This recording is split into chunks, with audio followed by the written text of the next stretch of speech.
I'm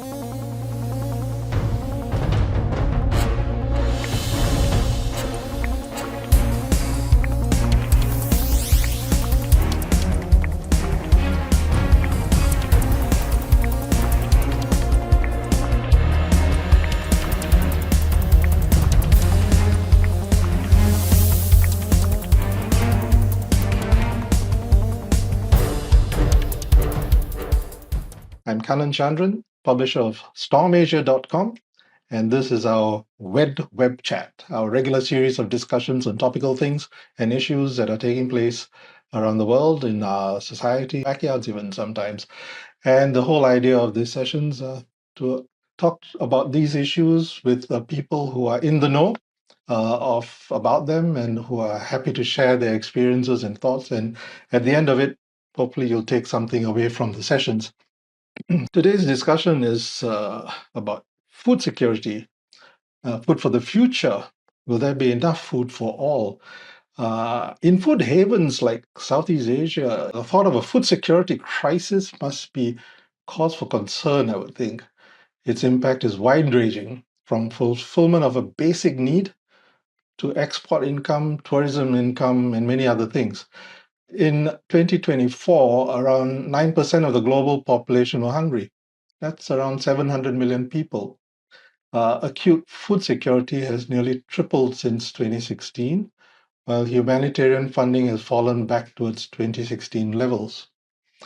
At the current pace, about 550 million people may still be undernourished by 2030, and that is still very far from the second Sustainable Development Goal, which is zero hunger.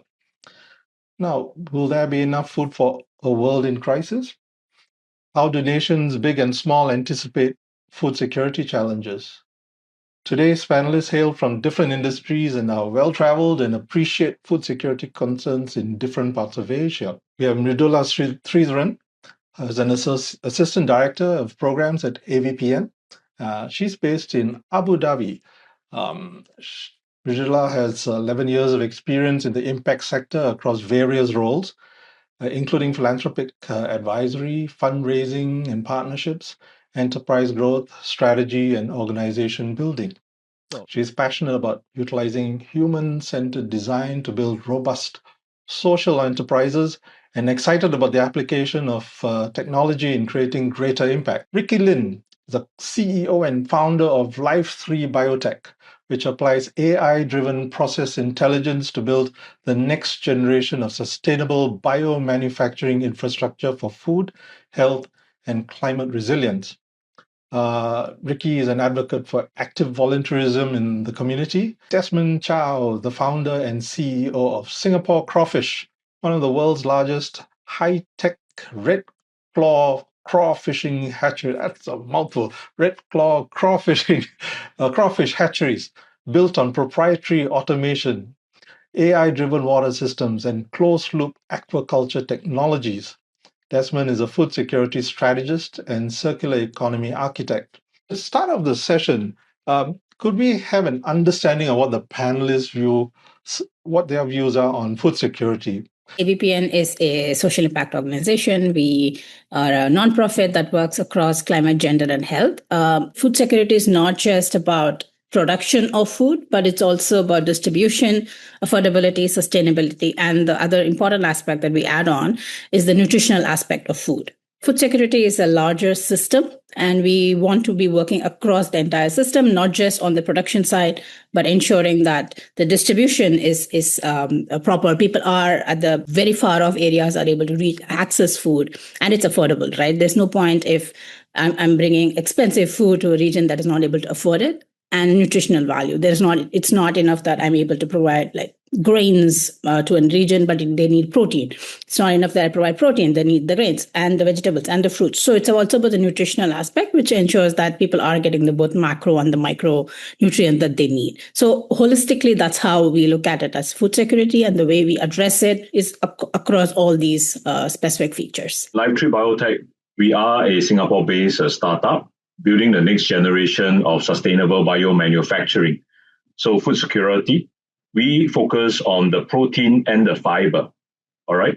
However, it's not just restricted to that, because when we work with microorganisms, for example, microalgae, we are also able to address this climate resilience. All right.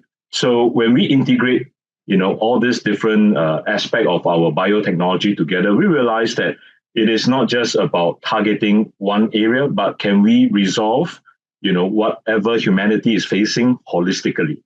So when we looked at, for example, microalgae, it is the most scalable, cost-efficient biological system that we can scale up. And the reason why we are able to scale up at a very cost-effective manner, because we incorporate our own proprietary AI, thanks to some of our partners that have invested into LiveTree. So, for example, we have Siemens, DXC, and Hewlett-Packard, HP. They could help to see through this whole, development of our AI and be able to say, look, wherever there is food security issues or food supply resilience issue, we are now able to deploy the entire system as a turnkey project. So this is where we define, right, food security, not just from one aspect, but from a system perspective. And what we hope is that we are now able to really, redefine the approach of sustainable and also healthy food ingredients to people. So that is how we are using this biotechnology and AI to be able to put together. As a food technologist, a food scientist myself, I always ask, right, when we look at food security, are we looking at filling our stomach, right, feeling full before we go to bed? Or are we talking about the nutritional needs, like, Mridhula just now earlier mentioned, right, the macronutrients and the micronutrients? I think there are different issues that, different societies are facing right now. So if you look at Singapore, I would say it's not so much of a food security, but a food supply resilience and also the choice of food they have. But in certain other countries right now, also because of the, regional conflict that is happening, it will be the food supply and also the nutrition, the macronutrients that, for example, the children or the adults will need. So I would say that it is going to be a topic that cut across different sectors and different geopolitics as well. I personally think that food security is a very exciting topic, and it's definitely something to talk about, in the present and definitely in the future, right? So I think that Mridhula has stated very good points. Food security is about distribution and production. So I think a lot of people don't know that the world actually supplies quite a lot of food, right? But 1/3 of these food are actually getting wasted because of distribution channels, because of wastage in developed countries, or even long logistics, time, right? So, example, fruits or vegetables from one country moving to another country, these are perishable products, right? So the distribution chain needs to be improved in order for more people to get access to food and in order for food to not be wasted. So this is the distribution part, and I believe food security also talks about how can we improve these distribution channels to equally distribute food to countries all over the world to make sure that people from developed or developing countries have access to these foods, right? So this is the distribution part. And secondly, it's the production part. So food production is very, very exciting because you see, most farmers these days are in their 60s or 70s, which means they are going to retire most probably in the next 5 to 10 years. But if we look at our younger generation, how many of our younger generation are into food production?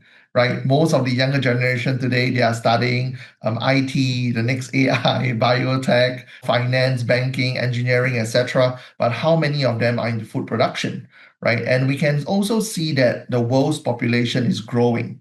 So just imagine this, in the next 5 to 10 years, when farmers retire, when we have a bigger population, but lack of people coming into food production, what will happen?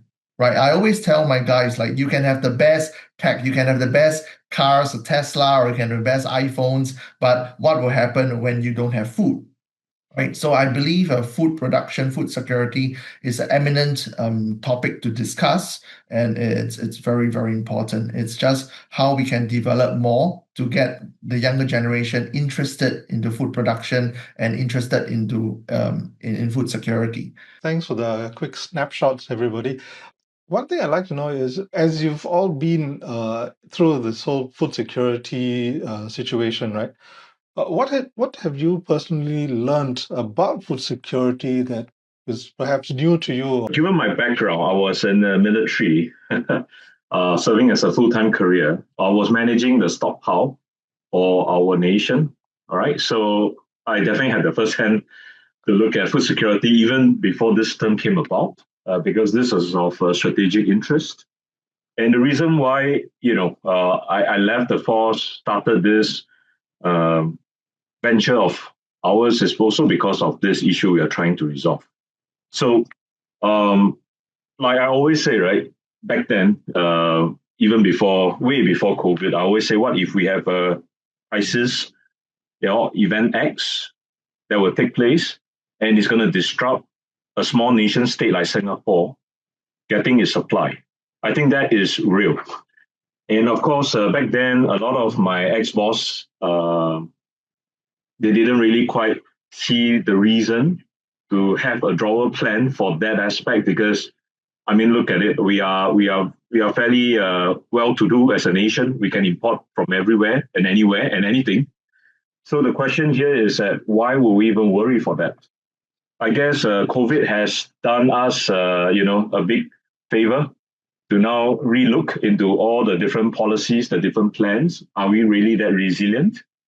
And what aspect of this nutrition needs do we really need to localize? All this past episode has really reinforced my approach to solving our Singapore issue in terms of our nutritional needs. What can we do from a technology standpoint that will be cost efficient and be able to scale up, so that when it comes to a crisis, right, or event X, we call that, we are now able to ramp up the capabilities to produce while still looking for alternative sources to come in.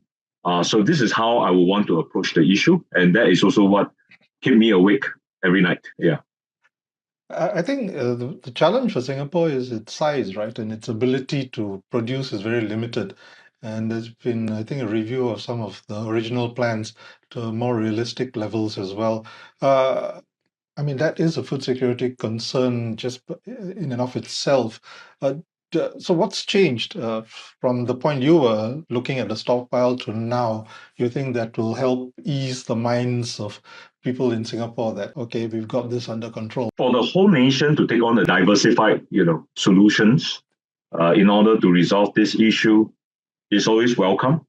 Today, I think it's quite a known fact. It's no longer just about stockpiling, right? It is also where are we able to localize part of the supply chain production, as well as growing overseas, right? So not just buying from overseas, but growing it from our local firms in an overseas market and bring it back in through the specialized channel of logistics when the time calls for it. So I think today that plan is moving forward in a good direction, but of course the cadence needs to pick up. Yeah, because I think if anyone were to say look into the crystal ball and say when will be the next crisis, you never know, because the next day morning when you wake up, another crisis just unfolds itself. So I would say that it's no longer something that we can take for granted, but rather let's get ready, right? So that when this issue hits us, we are more prepared than yesterday. So this is how I would see it. And more from LifeTree's perspective, of course, we work with micro organism, because in our perspective, that will be something that is scalable, doable, because you mentioned, right, Singapore is a small state, land is scarce. However, when we look at microorganism through the lens of biotech, we will be able to grow this at a larger scale. And that's also why LifeTree is given a piece of land. It's a state land in between Aljunied and Paya Lebar along the main road. So it used to be old community center, and we are tasked to build up our technology. This is about 50,000 square feet with our own 4-story building. So that's how we have put together the construction work. So we want to demonstrate the technology, supporting all the different needs here, whether is it from an R&D perspective or even a scale-up perspective. So this is where Lifetree hopes to contribute to this nation policy in terms of food security. What would that structure, the 50,000 square feet 4-story building, what sort of needs would that take care of? So we have our own biorefinery. So we have our own bioreactors to grow the microalgae. So we are able to scale up to 200 tons a year in terms of the biomass, protein biomass. So that is what we call the raw material, right? Because it used to be old community center. So we have 2 basketball courts, which we built up, right? A structure. So to house all the stainless steel bioreactors. And then we will take the ingredients to put it into the food processing plant, which is level 1 and 2 of the 4-story building. And then we are able to connect this whole upstream, midstream to the downstream end product in terms of something edible. Yeah. Because if we were to just give the raw material to anyone today for microalgae, people may not know how to use it yet, whether it's a powder or the paste form. So that will not be quite easy to understand and to use. But we productize it to the end. So for example, a noodle will be what we are able to roll out with a customer like Prima. So now you'll be able to look at noodles that is high protein and fiber, not just carbohydrates. So this is one example of a strategic partnership between Lifetree and our B2B customers to then create a joint solution. And how many noodles would you be able to produce in that space? Wow, Prima's production is amazing. I mean, I can't say for sure, but when they run the production, it will be definitely more than our what we can do in our own facility. They have the skill. They're taking your technology, they're adopting. They will take our microalgae, for example, to put into their flour. So that is the flour blend, we call it. Okay, Mridhula, you're in Abu Dhabi, where there's a lot of activity going on overhead. So can you just tell us very quickly what it's like living in that, in the current time and what's going on, and how that relates to food security in your case? The situation is, of course, I want to say normal-ish, right? It's not obviously normal. I've never been in a war zone before. But Abu Dhabi is not in active war zone right now. But there are, you've seen the news, there are issues with drones and missiles coming in. But one thing just related to food security is one thing that has been calming, right? In the sense that has helped maintain the calm in the city is that the supply chains are holding, so far at least, right? So there is no shortage of food, there is no shortage of water or essentials. So we are able to access food at any point in time. I went to a local grocery store yesterday. I picked up some stuff. So it's everything's on the shelves available. The supply chain is holding. There's no issue right now, and the government has also been quite good in asking people to maintain calm and in reassuring people that the supply chain will hold, that they have enough stockpiling of essentials, so nobody's going to run out of food in the short term or in the medium term. So I think that has actually helped people. It is instinctive, right? In the instinct reaction is, oh my God, there is war, I should go stockpile because everybody need to eat. But that tendency is not there yet, because people are assured by the government that things are safe. But just a comparison, right? Because again, this is very early stages of the war in the Middle East. But if you just take the other part, like, because you were asking about what are the what interesting things we found when we started working in the food security bit. When AVPN started working this, what we started sort of looking at, one is of course the whole part of the need to support and climate sensitize agriculture, but the other part is also the nutritional aspects and how it affects people, right? If you take the Ukraine war, because Ukraine is one of the largest suppliers of wheat in the world, and it had a lot of consequences, particularly in many parts of Asia and Africa. What we of course see is that what we immediately assume is that, the prices have gone up, people cannot afford to buy that. Impact of that is essentially because of the Ukraine war, it is estimated that almost 12 to 17 million more people have gone into malnutrition. So that's the additional malnutrition that is being caused by the global supply chain disruptions.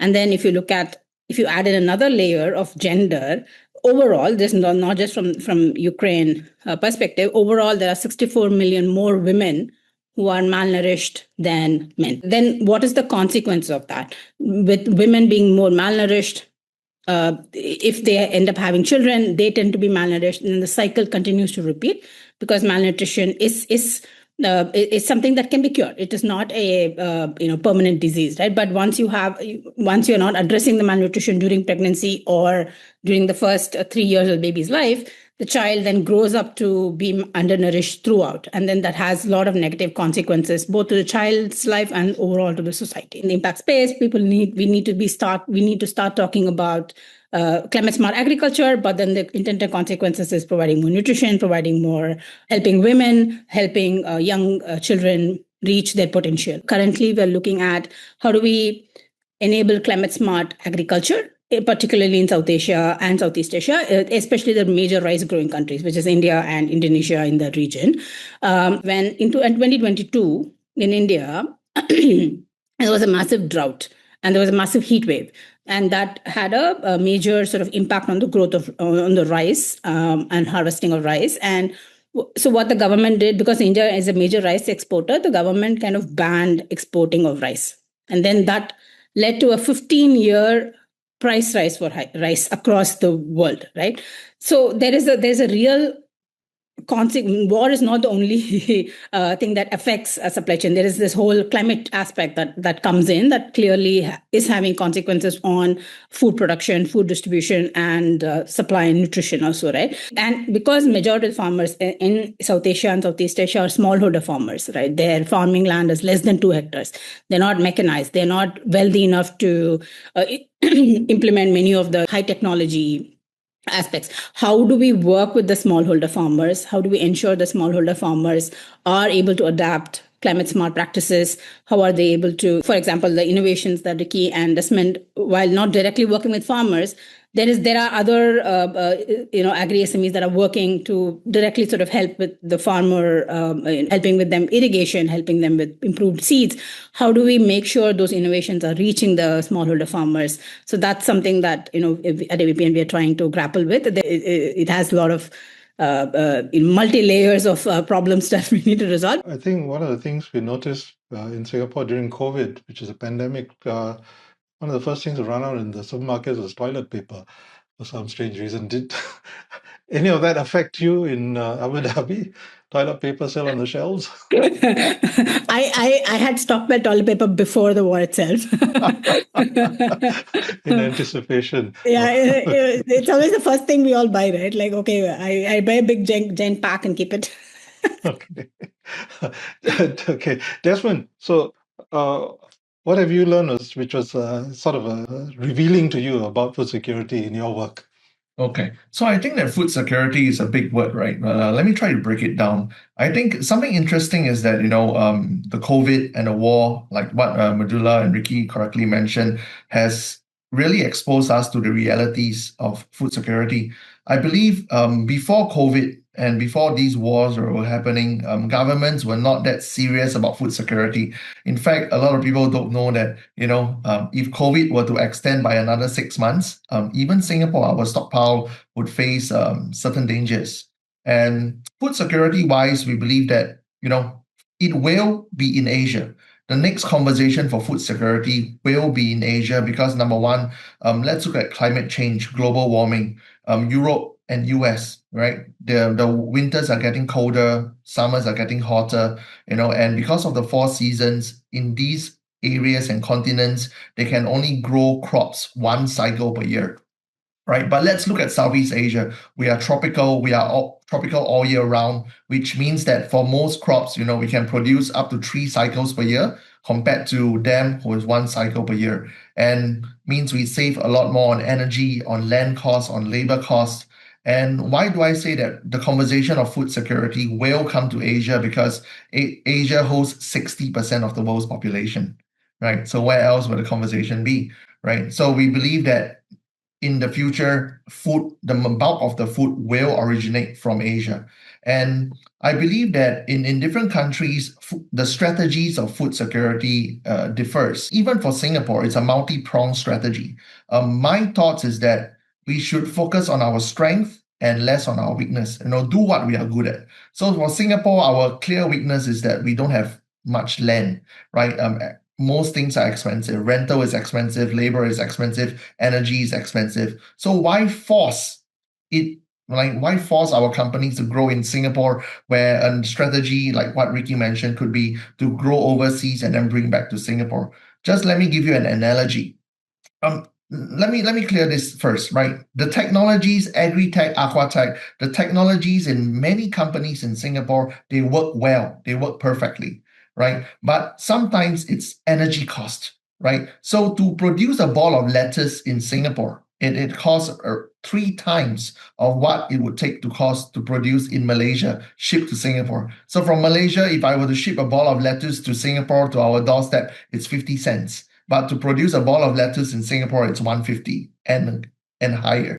So when you go to NTUC today, when you see the ball of lettuce of 50 cents and 150, which one would you pick? Right. So I would say that in the future, definitely, growing things in Singapore will make sense, where technology improves, where we utilize less energy and maintain similar production or bigger production. That could happen. That's why at Singapore Crawfish, we believe that crawfish is one of the hardiest creatures on earth, right? You put it originates from a swamp. So just imagine if it could grow well in such a dirty, swampy environment, how well would it do if we put it in a cleaner environment, which is where we started. Crawfishes are so hardy that, any farmer, a women farmer, man, old, kid farmer, you just dig a hole in your backyard, throw the crawfish in, and they can survive. In fact, while I'm talking to you guys now, if I put a crawfish on your table right now, it can survive 3 days without food and water. So the key is to grow something easy rather than to grow something complicated. Like what Mridhula has correctly mentioned, a lot of these smallholder farmers in the world today, right? They don't have access to technology, or they don't have access to funding that, if I want to grow salmon, I need to invest multiple millions into a salmon farm. If I want to grow something special, a difficult fish or difficult animal, I have to invest thousands or hundreds of thousands of dollars or even millions of dollars to buy the technology before it allows me to farm something, right? But the cool thing about crawfish is that it just dig a hole in your backyard, you have a bathtub or you have a pond, throw the crawfish in, 4 months later, you have a market size, product to sell. So that's why we advocate crawfish, and we believe that crawfish can help alleviate world food poverty. In fact, a fact is that when we add crawfish into the paddy fields, we increase the farmer's income by 400%. And today, more than 10,000 farmers in the world have increased their income by 400%. What's the take-up of crawfish in communities? I mean, which maybe didn't used to eat them. Yes. Are they receptive to it? Is it difficult to get them to accept it in their diets? In fact, more and more people and more countries are being exposed to crawfish right now. I mean, they used to originate from 2 parts of the world. The first part is actually in America and Mexico. That's the first part where they originate. The second part is actually Australia. So previously, because of logistics, right, crawfish couldn't travel freely all around the world. But today, because of the ease of logistics and the cost of logistics, we are seeing that crawfish numbers are blowing up. Even in China, in US, in Europe, or even in Asia, crawfish dishes are everywhere. Even in Africa, a lot of people didn't know that crawfish is one of the second most eaten protein in Madagascar. Farmers in Southeast Asia, the tropical climate is the best climate to grow crawfish. Hatch Hives is basically a cookie cutter project, a food security zone. We believe that every country in the world needs to have a food security zone, even every city, right? So every province, every city needs to have food security zone. So in times of need, like COVID or even a war, your food doesn't have to travel 2,000 miles, to your city, right? Because of the borders locking up and then things like that. And in times of peace, right, is carbon credits, carbon footprint that we can help solve the problem. So we believe that every single province or every single city in the world should have their own food security zone, and that's what we are trying to do to set up. Where do you see the business opportunities in food security at this point in time, and maybe down the line as well? Many aspects, right, from pure agriculture to what Desmond is doing with the fisheries and what Ricky is doing.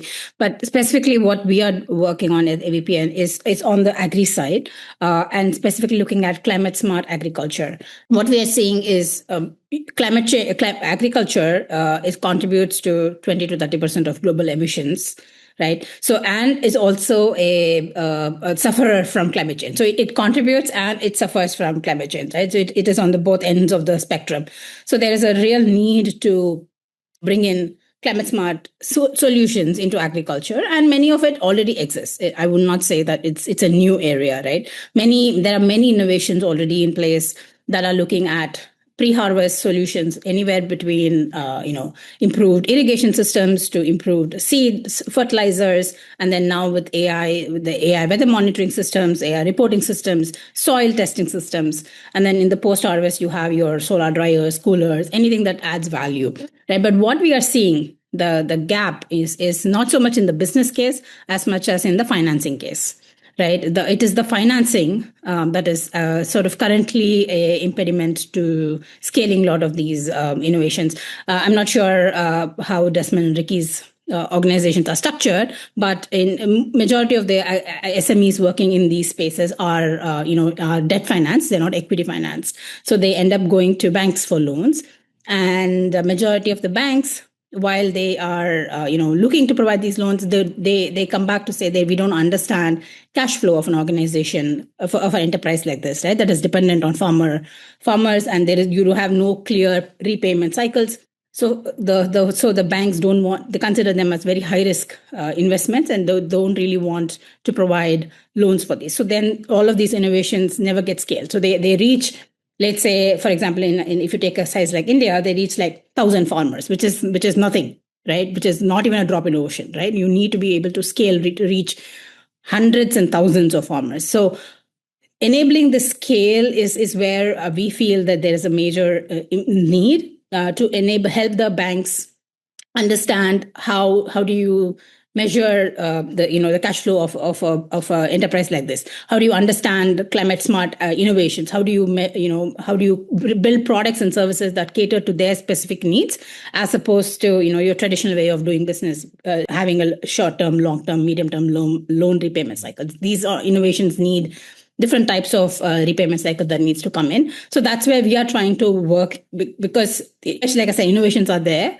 It needs to be scaled, and it needs to be scaled massively, not just within South Asia, South and Southeast Asia, and other parts. And therefore, financing is sort of plays a very important role, and not just from a bank point of view, but also from a policy point of view. I think for Livetree, our commercialization pathway, we sell the technology.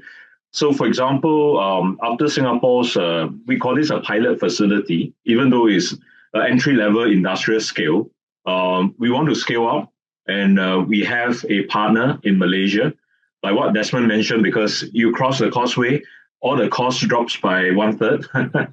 So, in a way, we believe that should be the way to scale things up, because Singapore's cost is just too high. So we sell technology as a whole. So think of us like a Grab. So when we build a platform technology, we will work with the local partners to operationalize. Yeah. So we work with not small stake farm holders like what Mridhula mentioned, but more of those who owns quite sizable land. All right. Because right now they have issues, right? So let's say they have been currently growing for this palm oil. They are really squeezed. They don't see a reason to continue. They want to diversify.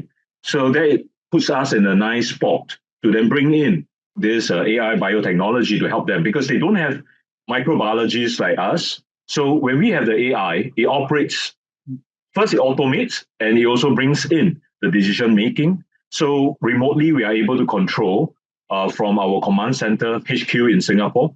But any issues on the ground, we are able to send the necessary instructions so that the technician, any maintenance issues on the ground can be resolved by the other guys locally.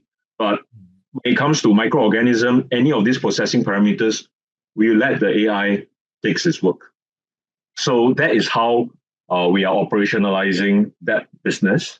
In terms of looking at the offtake, so today, the good news is that for example, microalgae as a sustainable ingredient, because we take in the carbon emission from the environment, it is in demand, all right, but it's not just in food, but it's also in non-food. So I know today's topic is talking about food security, but if you're asking me from a business standpoint, where Livetree comes in, because our microalgae will be used by other companies, for example, bioconcrete manufacturer. So the fact that because microalgae is able to create a better calcification properties, able to bind it better while locking in the carbon emission, it is part of that frontier technology. We are working with one of the listed company in Singapore. So they do all the highways, the airports, runways.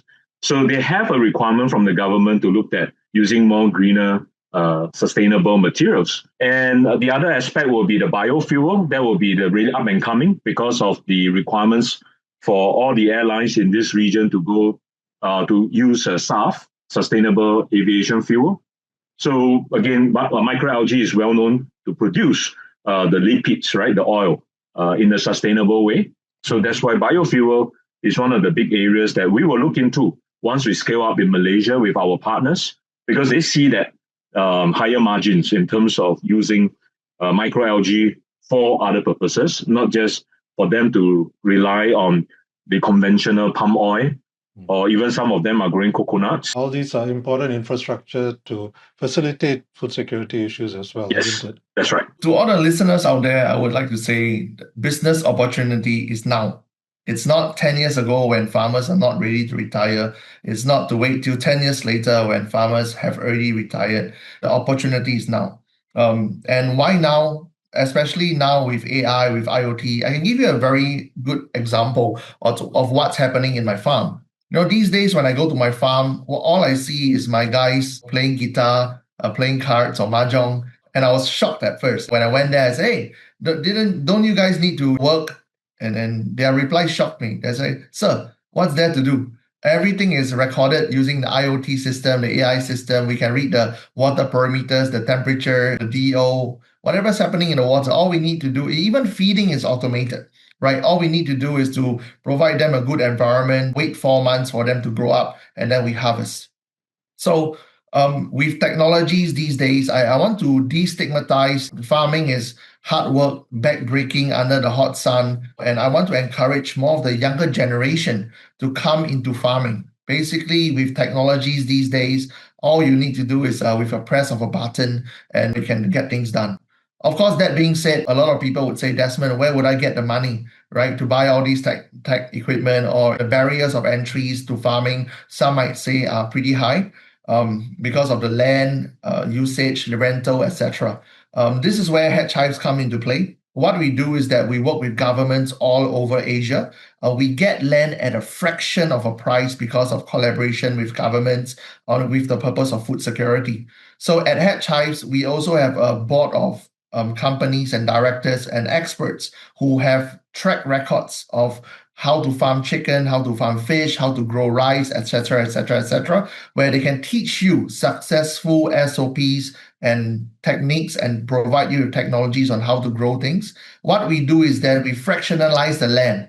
So instead of having to pay huge amount of money to own 1 hectare or 10 hectares of land, you can now, it's like co-working space concept, but for farming, right? So instead of having to rent a big office, you can now rent a table. So put that into farming. Instead of having to spend a lot of money on 10 or 100 hectares of land, now you can rent 1 hectare of land, half a hectare of land with experts holding your hand, guiding you and teaching you to farm side by side. So this is how we solve the problem and what we want to do to encourage the next generation to come into farming. Cool. Thank you so much, Desmond, Mridhula, and Ricky. I think a lot of inputs coming in from different directions for this. It's a big topic. I mean, food security is a very wide sort of topic which covers so many different areas. But I suppose a lot of this has to do with how you apply your own expertise and understanding of things that are taking place outside of your area. For instance, Desmond creating co-working farms, and Ricky taking your products and incorporating them into things like runways and whatever, which are key to establishing infrastructure that will help the eventual outcome of food security issues, right? And Mridhula, I don't know how much of what Desmond is doing or Ricky is doing you could try and incorporate into the areas that you are working with, that they might find an opportunity to make things a little bit easier or more scalable, perhaps. It's a lot of it's got to do with a mindset shift as well. And I think in at a time when things are changing, could change tomorrow. Things are changing so rapidly.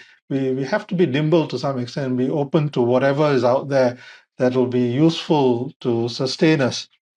Food, after all, is a basic requirement in life, and maybe always have food on your tables.